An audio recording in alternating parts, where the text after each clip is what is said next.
নমস্কার বন্ধুরা, অঞ্জনা অল.in.One কিচেনে আপনাদেরকে অসংখ্য ধন্যবাদ জানাই।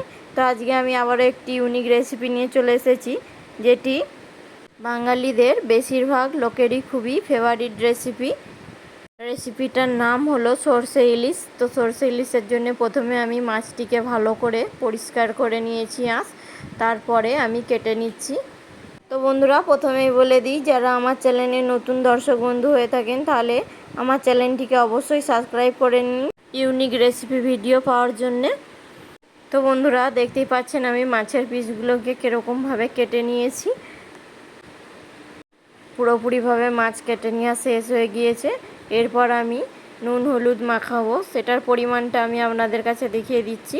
1 চামচ পরিমাণে আমি লবণ নিয়ে নিয়েছি। এরপর দিয়ে দেব 1 চামচ হলুদ গুঁড়ো। তো লবণটা বন্ধুরা আপনাদের অবশ্যই পরিমাণ অনুযায়ী দেবেন। এরপর আমি লবণ আর হলুদ গুঁড়ো দুটি একসঙ্গে মাছের সাথে মিক্স করে নেব। তো দেখতেই পাচ্ছেন বন্ধুরা, আমি এরকমভাবে পুরোপুরি সব মাছগুলিকে মাখিয়ে নিয়েছি। আমি আরও একটিবার আপনাদেরকে দেখিয়ে দিই। এরপর আমি আপনাদেরকে দেখাবো কি কি উপকরণ ইউজ করব। তো তার জন্য আমি 2 চামচ সাদা সর্ষে নিয়েছি এবং 1 চামচ পোস্ত নিয়েছি। তার সাথে নিয়ে নিয়েছি 1 চামচ পরিমাণে কালো সর্ষে এবং 4টি কাঁচা লঙ্কা নিয়েছি, এবং ছোট ছোট যেগুলি কাঁচা লঙ্কা নিয়েছি এগুলি খুবই তীব্র ঝাল, তাই জন্য আমি পরিমাণটি 4টি দিয়েছি। এর সাথে আমি 1 বাটি জল মিশিয়ে নিচ্ছি। এরপর দিয়ে দিচ্ছি 1/2 চামচের মতো জিরে। তো বন্ধুরা, এরপর আমি মাছের পিসগুলিকে ভেজে নেব সবই একটি একটি করে কোণার মধ্যে আমি দিয়ে দিচ্ছি। তো বন্ধুরা, সব মাছগুলিকে আমার কোণার মধ্যে দেওয়া হয়ে গিয়েছে। এরপর আমি ভেজে নেব। তো বন্ধুরা, একটি দিক হয়ে এসেছে। এরপর আমি এর অপর দিকটিকে উল্টে দেব। দেওয়ার পরে আমি একটু কিছুক্ষণ ওয়েট করব। আর মাছটিকে কিন্তু খুব একদম কড়া করে ভাজবো না, নর্মাল ভাজবো। তো বন্ধুরা, পুরোপুরিভাবে মাছ ভাজা রেডি। এরপর আমি কড়া থেকে নামিয়ে নেব মাছ ভাজাগুলিকে। দেখতেই পাচ্ছেন বন্ধুরা কীরকম মাছ ভাজাটা তৈরি হয়েছে। এরপর অবশিষ্ট পরিমাণে তেলটিতে আমি অল্প পরিমাণে জিরে দিয়ে দেব, আর তারপরে দিয়ে দিচ্ছি কারি পাতা দেওয়ার পরে আমি এলাচ, লবঙ্গ এবং গোলমরিচ আর দিয়ে দিচ্ছি কাঠ মশলা দিয়ে অল্প পরিমাণে নাড়াচাড়া করে নেব। তো নাড়াচাড়া করে নেওয়ার পরে এরপর আমি দিয়ে দেব সর্ষের পেস্টটিকে। তো সর্ষের পেস্টটি দেখতেই পাচ্ছেন আমি কীরকমভাবে তৈরি করে নিয়েছি মিক্সচার মেশিনের সাহায্যে। সর্ষের পেস্টটি দেওয়ার পরে আমি আবারও কিছুক্ষণ নাড়াচাড়া করে নেব, ঠিক 2 থেকে 3 মিনিটের মতো।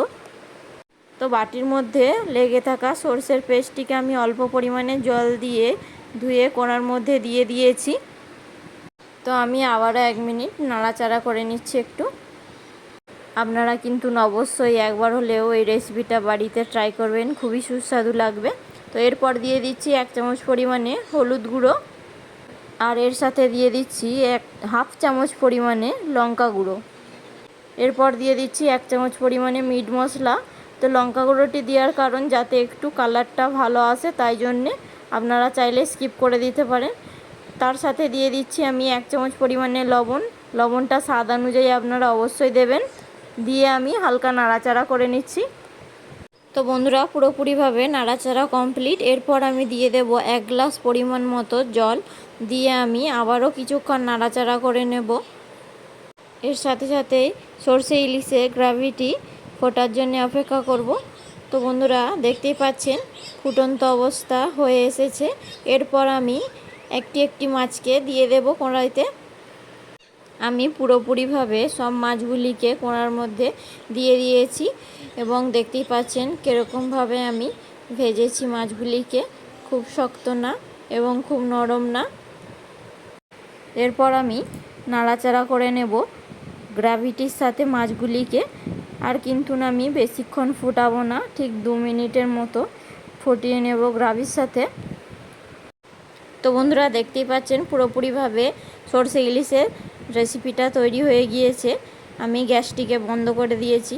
তো বন্ধুরা, লাস্টে আমি দিয়ে দিচ্ছি 3টি কাঁচা লঙ্কা, উপর থেকে জাস্ট ছড়িয়ে দিচ্ছি। আমি এগুলি কাটিনি, আমি তো পুরোপুরিভাবে সর্ষে ইলিশ রেসিপি আমার তৈরি হয়ে গিয়েছে। তো বন্ধুরা, ভিডিওটি ভালো লাগলে চ্যানেলটিকে আপনারা অবশ্যই সাবস্ক্রাইব করবেন, লাইক শেয়ার কমেন্ট করতে ভুলবেন না। আর বন্ধুরা, ফেসবুক পেজটি আপনারা অবশ্যই ফলো করবেন। এই রেসিপি ভিডিওটি দেখার জন্য আপনাদেরকে অসংখ্য ধন্যবাদ জানাই। তো আজকের ভিডিওটি এখানেই শেষ করছি। দেখা হচ্ছে আবার কোনো ইউনিক রেসিপি ভিডিও নিয়ে।